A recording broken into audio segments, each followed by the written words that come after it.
नमस्कार विद्यार्थी मित्रांनो, मी डॉक्टर विजय शिंदे, सहाय्यक प्राध्यापक अर्थशास्त्र युवा प्रमुख, गोखले एज्युकेशन सोसायटीचे कला वाणिज्य विज्ञान महाविद्यालय जव्हार, जिल्हा पालघर. आज आपण राष्ट्रीय सहकारी विकास महामंडळ याविषयी माहिती घेणार आहोत. सरकारने ग्रामीण पतपुरवठ्याचा सखोल अभ्यास करण्यासाठी 1954 मध्ये अखिल भारतीय ग्रामीण पतपुरवठा पाहणी समिती नियुक्त केली होती.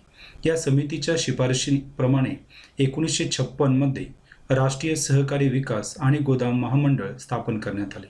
1963 मध्ये गोदाम महामंडळ अलग करून स्वतंत्रपणे राष्ट्रीय सहकारी विकास महामंडळाची स्थापना करण्यात आली.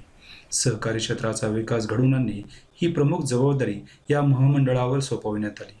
हे महामंडळ मुख्यत्वे बिगर पतपुरवठा क्षेत्रातील सहकारी संस्थांना दीर्घकालीन पतपुरवठा करणे, ग्रामीण भागातील विविध प्रकारच्या सहकारी संस्थांना मदत करणे व त्याद्वारे त्यांचा विकास घडवून आणणे हे या महामंडळाच्या स्थापनेमागील उद्दिष्ट आहे. शेतमालाचे उत्पादन, प्रक्रिया, विक्री, साठवणूक, आयात व निर्यात इत्यादी बाबतीत सहकारी संस्थांप्रमाणे या संस्था सहाय्य करण्याचे कार्य करतात. भारतातील सहकारी चळवळीच्या विकासात या महामंडळाची भूमिका महत्त्वाची आहे. या महामंडळाची वैशिष्ट्ये: सहकारी संस्थांना आर्थिक मदत करता यावी म्हणून राज्य सरकारांना कर्ज पुरवठा करणे, सहकारी क्षेत्राच्या विकासाच्या योजना राबविताना याव्यात यासाठी योग्य कर्मचारी वर्ग नेमण्याकरिता अर्थसहाय्य करावे, अन्नधान्य, कापूस, कच्चा माल, आगपेट्या, रॉकेल, कापड, सिमेंट, चहा, खते, कागद, शेती उपयुक्त अवजारे इत्यादींच्या खरेदीसाठी हे महामंडळ राज्य सरकारांच्या माध्यमातून सहकारी संस्थांना मदत करते. खते, बी बियाणे, जंतुनाशके यासारख्या आदानांचा वापर करून शेतीची उत्पादकता वाढविण्याकरिता हे महामंडळ सरकारी संस्थांना मदत करते, अर्थसहाय्य पुरवठा करते.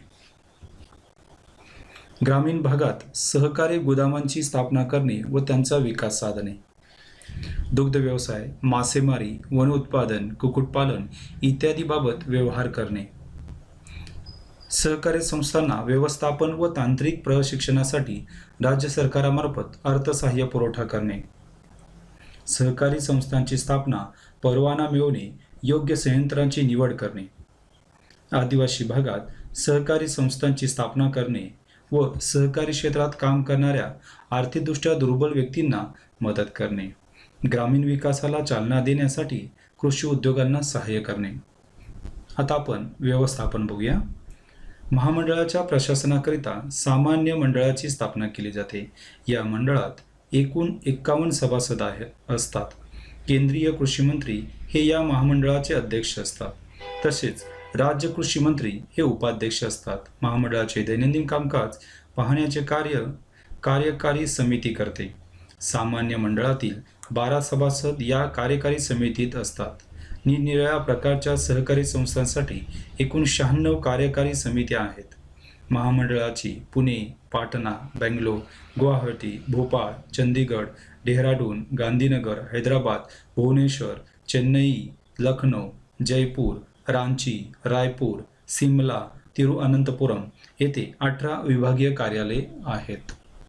आता आपण कार्य पाहूया. कृषी पतपुरवठा.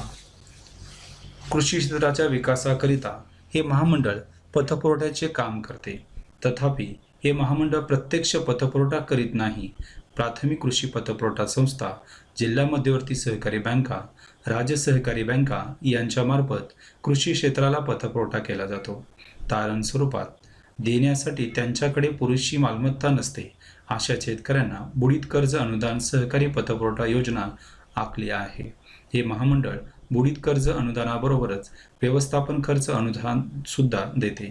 या अनुदानामुळे सहकारी संस्थांना अनुभवी व प्रशिक्षित कर्मचारी वर्ग नेमणे शक्य होते.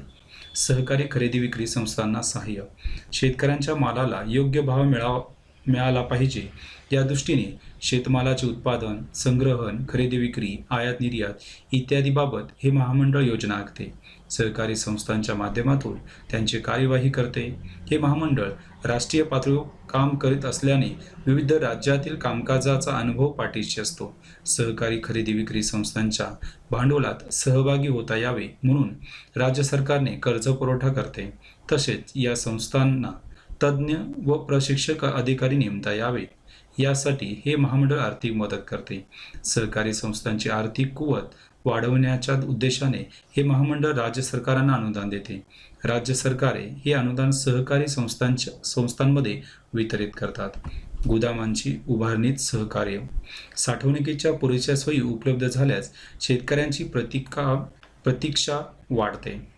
शेतकऱ्यांच्या मालाला योग्य भाव मिळतो. तसेच गोदामांची शेतमालाच्या किमतीत स्थिरता निर्माण होण्यास मदत होते. हे महामंडळ गोदामांच्या उभारणीसाठी वित्तपुरवठा करते. सहकारी खरेदी विक्री संस्था, भारतातील अन्न महामंडळ आदींना वित्तपुरवठा केला जातो. याशिवाय नाशवंत मालाच्या साठवणुकीसाठी शीतगृहे उभारण्याकरिता महामंडळ वित्तपुरवठा करते. शीतगृहांच्या शेतमालाला योग्य किंमत येईपर्यंत त्यांची साठवणूक करून ठेवता येते. सहकारी प्रक्रिया संस्थांना मदत. शेतमालावर प्रक्रिया केल्यास शेतमालाला चांगली किंमत मिळते. शेतमालाला व्यापार बाजारपेठा उपलब्ध होतात. हे लक्षात घेऊन महामंडळाने सहकारी प्रक्रिया संस्थांना सहाय्य केले आहे. महामंडळ सहकारी प्रक्रिया संस्थांच्या भागभांडवलात सहभागी होते. तसेच त्यांना तांत्रिक सहाय्य उपलब्ध करून देते. दुर्बल घटकांना अर्थसहाय्य. या महामंडळाने ग्रामीण भागात दुर्बल घटकांना मोठ्या प्रमाणात मदत केली आहे. मार्च 1976 पर्यंत आंध्र प्रदेश, कर्नाटक, राजस्थान, पंजाब, उत्तर प्रदेश येथे 25 सहकारी दुग्ध संस्था स्थापन करण्यासाठी 5.7 कोटी रुपये मंजूर केले होते. शेती विषयक सहाय्य. राष्ट्रीय सहकारी विकास महामंडळाने शेती क्षेत्राच्या विकासाकरता सहाय्य केल्याचे दिसते. खते, बियाणे, रासायनिक द्रव्य यासारख्या आदानांचा वापर वाढावा यासाठी महामंडळ प्रोत्साहन देते. सहकारी संस्थांच्या माध्यमातून कृषीविषयक आदानांचे वितरण करण्यासाठी सहाय्य केले जाते. अशा आदानांच्या उत्पादनातसुद्धा महामंडळ मदत करते. खत निर्मिती प्रकल्प, कीटकनाशके इत्यादी प्रकल्पांना महामंडळ अर्थसहाय्य पुरविते. धोरण ठरविण्यात मदत. सहकारी संस्थांच्या विकासाकरिता राज्य व केंद्र सरकार धोरण ठरवितात. अशी धोरणे ठरविताना महामंडळ सरकारला मदत करते. पंचवार्षिक योजनेत सहकार विषय कार्यक्रम आखण्यासाठी व त्यांची कार्यवाही करण्यासाठी महामंडळ मदत करते. तसेच सहकारी संस्थांना तांत्रिक सल्ला देणे, सहकारी संस्थांमधील सेवकांना प्रशिक्षण देणे यासारखी कार्यही महामंडळ करते. सार्वजनिक संघटनांमध्ये समन्वय. अन्नधान्य व इतर वस्तूंच्या व्यापारावरील वाढते सामाजिक नियंत्रण, उद्योगांचे सरकारीकरण आणि भारतीय अन्न महामंडळ, कापड महामंडळ, ताग महामंडळ यासारख्या उत्पादन संस्था यांच्यामध्ये योग्य समन्वय साधला गेला पाहिजे. सहकारी संस्था व सार्वजनिक संघटना किंवा संस्था यांच्यामध्ये समन्वय साधण्याची आवश्यकता असते. राष्ट्रीय सहकारी विकास महामंडळ राष्ट्रीय स्तरावर सर्व प्रकारच्या संघटनांमध्ये एकसूत्रीपणा साधण्याचे कार्य करते. हे महामंडळ सरकारी संस्था, वित्तीय संस्था व सहकारी संस्था यांच्या कार्यात सुसूत्रता निर्माण करते. परिषदा, चर्चासत्र व मार्गदर्शन. हे महामंडळ सहकारी संस्थांच्या समस्यांची व त्यावरील उपायांची अभ्यासपूर्ण चर्चा करून आणते. त्यासाठी विविध कार्यशाळा, परिषदा, चर्चासत्रे इत्यादींचे आयोजन करते. महामंडळाने सहकारी विपणन संस्था, सहकारी प्रक्रिया संस्था, सहकारी पतपुरवठा संस्था इत्यादींच्या कार्यात्मक समस्या सोडवण्यासाठी अनेक परिषदांचे आयोजन केले आहे. दुग्ध व्यवसाय, तांदूळ प्रक्रिया यासारख्या प्रादेशिक स्तरावरील परिषदा भरवल्या आहेत. अशा परिषदांना सहकारी संस्थांचे प्रतिनिधी, सरकारी प्रतिनिधी, सहनिबंधक उपस्थित असतात. माहितीविषयी मार्गदर्शन. सहकारी चळवळीच्या प्रगतीची माहिती प्रादेशिक व राष्ट्रीय वृत्तपत्रांमधून प्रसिद्ध होण्याची आवश्यकता असते. भारतीय अर्थव्यवस्थेतील सहकारी क्षेत्राची भूमिका व महत्त्व सामान्य जनतेपर्यंत पोहोचवणे जरुरीचे असते. म्हणून हे महामंडळ सहकारी चळवळीची माहिती देणारी नियतकालिके प्रसिद्ध करतात.